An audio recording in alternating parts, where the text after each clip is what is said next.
Curhatan Dinar Candi lelah digoda pria hidung belang banjir kritik.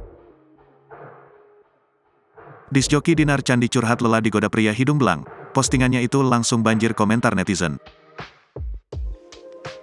Dalam salah satu postingannya, Dinar Candi mengatakan dia berharap bisa dijauhkan dari pria hidung belang yang kerap menggodanya.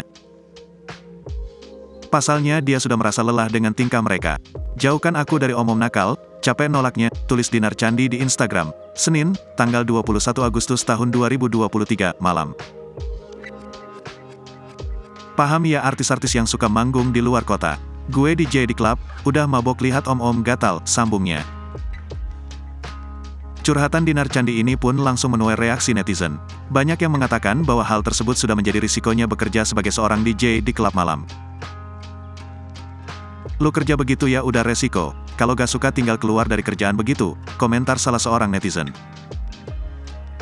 "Nih maaf ya bukan saya menggurui, tapi coba dipikir lagi kenapa mereka bisa seperti itu. Mungkin dari mbaknya sendiri yang mengundang perhatian mereka. Dari cara penampilan mbaknya atau perilaku mbaknya. Semuanya tergantung apa yang kita lakukan mbak," sambung yang lain. "Resiko lah lo kerja di dunia Dutch," sahut lainnya.